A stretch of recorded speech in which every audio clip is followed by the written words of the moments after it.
help with self-reflecting and taking criticism. I'm the best with this stuff. Get a journal and you're going to write down all the things you don't like about yourself, all the things that you probably have heard from people, whether you're argumentative, you yell too much, you don't show up for people. And I know you've heard a couple things. Maybe you lie a lot, you don't take accountability. Sit with yourself and understand all the things you've done wrong. Like for me, I remember being in a relationship, and one of the things I had a hard time doing was I was talking to be right or to like, oh, I want to say this. I was not listening to understand. And then I decided to go to school, study. Now I sit back and listen to people, and I do this for a living. So if I were you, you can take your pain and turn it into power, but you have to sit down with yourself and understand what you're wrong at. If I yell and cuss people out and don't see that I'm wrong, when somebody tells me, hey, Tay, you're not a good person, it's going to trigger me because I don't know myself well. So you got to sit with yourself and understand what type of person you are. Don't get offended by things. Like I've been called a bitch before. Can I be a bitch? Hell yeah. Am I always a bitch? No. So now I need to learn to control that so I'm not so bitchy or rude to people. Stop taking things so negatively or so left. Like, oh, you're a crybaby and now you're over here, doing all. Why are you crashing out over one word? You let people make you feel some type of way when it's your emotion. This guy over here, he's just like, okay. Like you putting it into like, this. I was excited to say this one. Yeah, no, but seriously, y'all, I really feel like when somebody tells you something, you have the ability to change it or get triggered by it. If my man tells me, hey, Tay, you're not putting in forth your best effort, you're not loving me, you're not sleeping with me enough, am I going to get mad and go, well, you're this and you're... No. Hey, you know what, babe? What could I do better? How could I listen to you more? You know, it depends on how you interpret things. Don't take everything so personal. The moment you start doing that and it's not an attack, you've won your power back. Damn, that was good.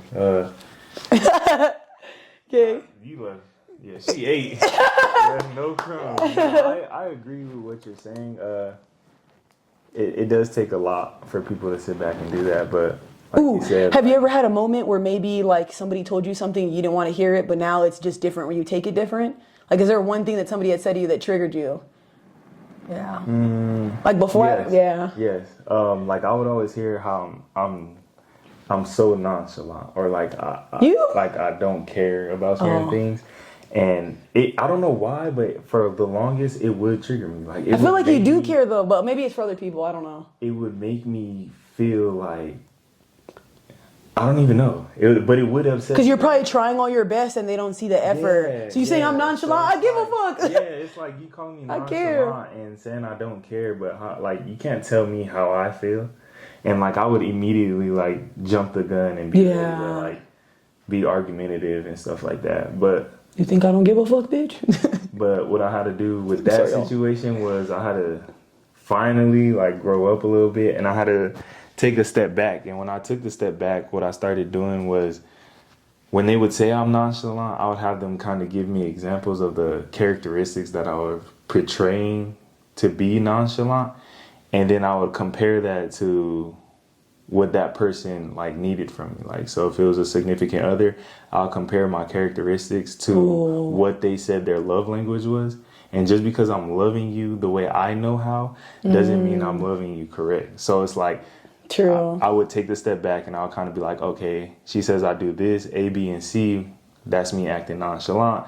She likes this, A, B, and C. Like it's her love language or how she wants to be taken care of. So I would have to sometimes like, you know, like just swallow your pride. And when you swallow your pride, it's like, it's a lot easier to come up with a solution to start fixing yourself. Dude, I like that you said that, because I was thinking about this. As you get older, I'm telling you, when people correct you on things, either you can take the immature route and make the problem bigger, or just take accountability and the problem will get solved. So you as an adult, I'm telling you, the moment somebody corrects you on something and they actually love you, don't be taking advice from people who don't give a fuck about you or their lives aren't good. But criticism from a partner or somebody who actually loves you, I think they're doing it to like, you know, help you. Why would they say something if they didn't care? So if you don't want to take that route of like, you know what, I need to be better and then move forward, keep arguing, keep going back and forth. You're going to stay in that same cycle of being the same person. You don't want to be that guy that or that girl that they've told you 16 times you're argumentative or you're hard to be around and you're still, it's everybody else, it's you.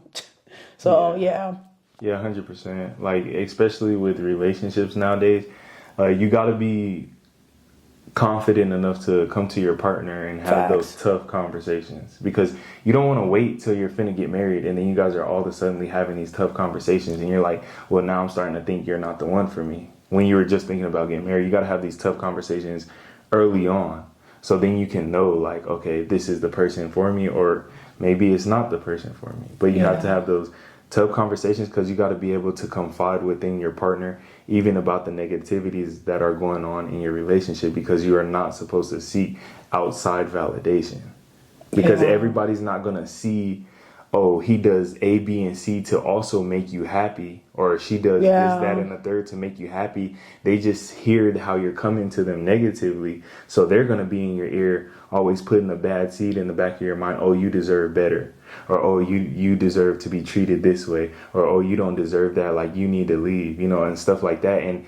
yeah, you are strong enough to make your own decision, but I'll tell you, when you are going to somebody, that means you trust them. And when somebody that you trust is telling you that you deserve better and putting that seed and planting that in your mind, is going to only grow and grow and grow the more they say it, to eventually you are going to break up with that person, or you are going to leave them, because you decided to with your will, but they had a part, because they were always in the back of your mind telling you, like, and you're going to start saying it to yourself. You're going to be like, damn, I don't deserve this, or oh, I do deserve better, or oh, he isn't enough, or oh, she isn't doing this for me. And that goes for guys and girls.